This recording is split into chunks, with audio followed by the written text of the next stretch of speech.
pagi teman-teman. Hai Nadine, selamat pagi juga. Kebetulan nih kita bertiga bertemu di koridor ini.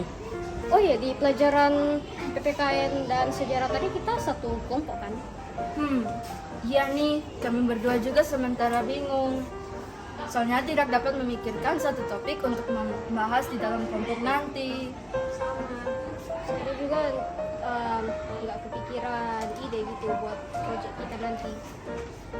Kalau begitu ayo kita ke perpustakaan untuk mencari buku-buku yang menarik. Kebetulan kita bertiga di sini bertemu di koridor kan. Ayo, ayo.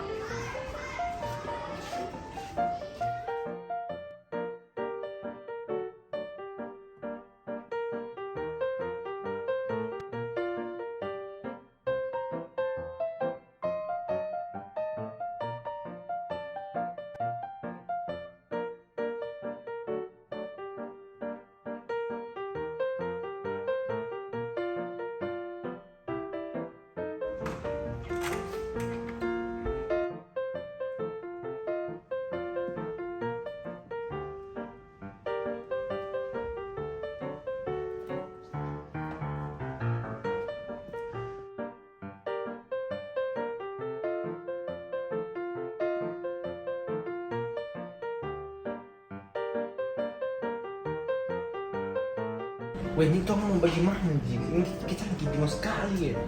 Kita lagi bingung bagaimana bikin DP project kelompok. Soalnya DP topik pasti menarik. Kalau enggak, Mister mau suruh ganti weh. Teman-teman sih, siapa ini ada tompetan datang nggak? Halo teman-teman, apakah kalian mencari buku juga? Halo.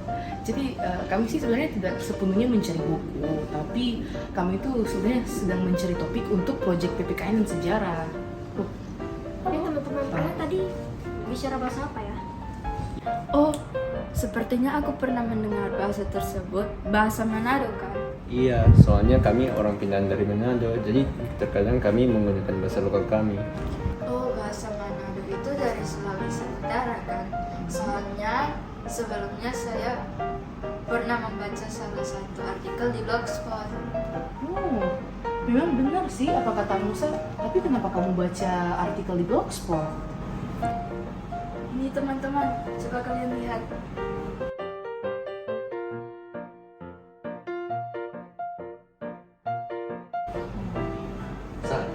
Seharusnya kamu mencari informasi dari sumber yang terpercaya. Memang sumbernya benar, tapi coba lihat lagi. Sumber yang kau dapat pun itu tidak aman. Kamu itu mengambil sumber dalam bentuk artikel internet ya? Iya nih, Soalnya sumber seperti begitu harus dicerna lagi, harus disaring lagi. Karena tidak semua sumber yang berbentuk artikel internet itu benar. Apalagi Blogspot itu adalah sumber yang tidak profesional dan amatir.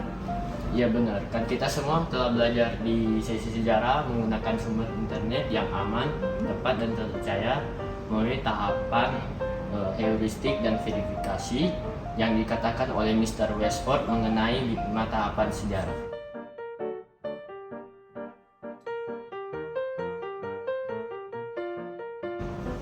Memangnya kenapa kita harus mementingkan hal ini? Kan cuma hanya sebatas bahasa lokal aja.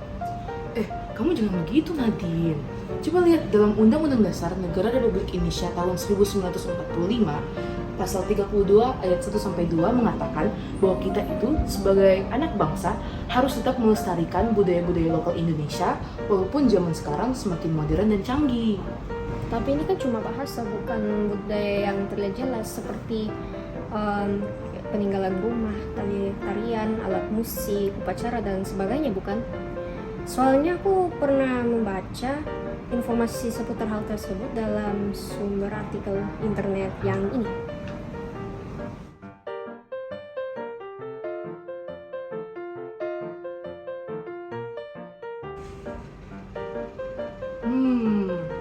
Teman-teman, ayo kita duduk dulu deh untuk mencerna informasi ini. Ayo.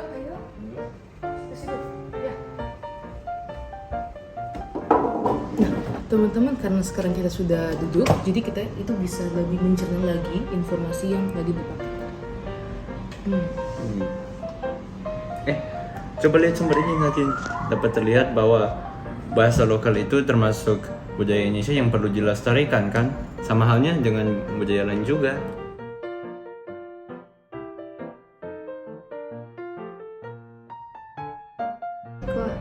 sumber yang kamu tunjukkan itu terlihat kayak sumber yang terpercaya. Iya benar, karena sumber yang didapatkan Dante itu sepertinya merupakan sumber bentuk jurnal yang diterbitkan oleh Universitas Brambanas. Kalau sumber yang kamu dapatkan tadi, Nadine, sama halnya dengan Sasa. Belum kamu pastikan lagi lewat tahapan verifikasi sumber. Tapi sumber-sumber yang sudah kita dapatkan itu bisa dalam bentuk apa aja?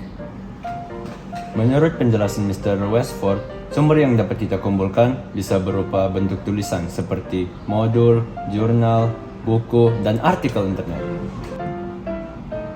Ada juga sumber dalam bentuk audiovisual seperti rekaman, video, dan foto.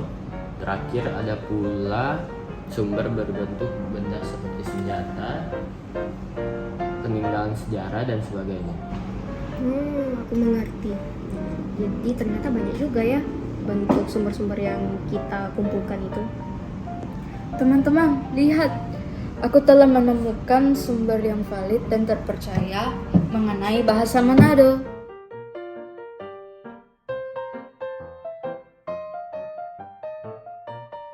Coba kamu bagikan ke aku, Syah. Betul, sumber ini sudah baik kamu dapatkan karena tidak hanya sumber pengeluaran dari Universitas Samratulangi yang terletak di Sulawesi Utara, namun sumber ini juga menjelaskan dengan terperinci mengenai kepentingan bahasa daerah. Emang iya? Coba aku lihat. Oh iya, benar juga ya. Bagaimana sekarang semua? Kita dapat melihat bahwa pengambilan sumber itu sangat penting kan?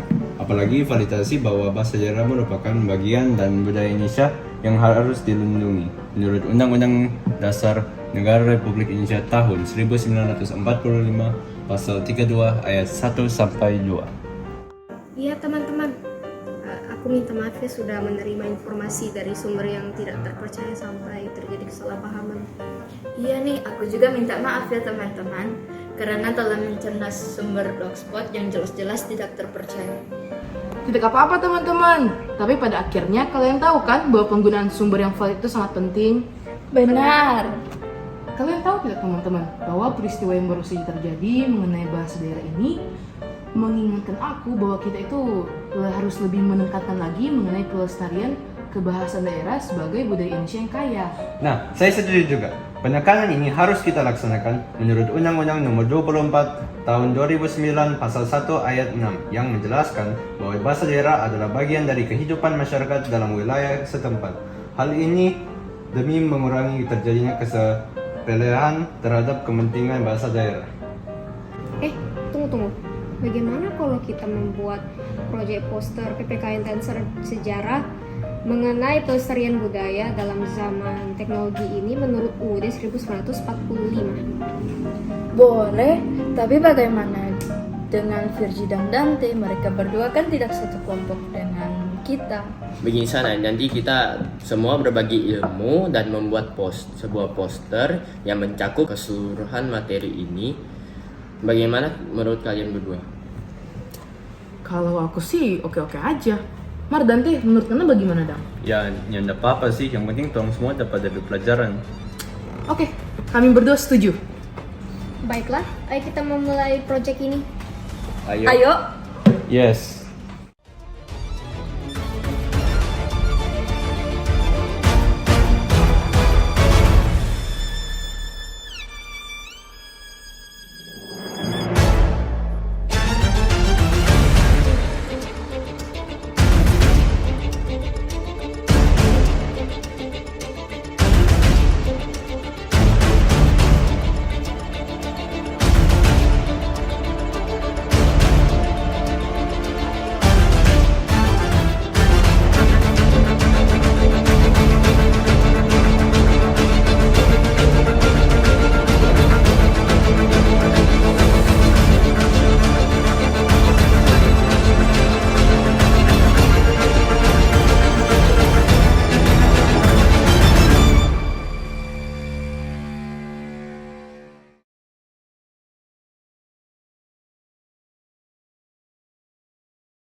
Kami dari kelompok 4 berterima kasih karena telah menonton video negosiasi ini.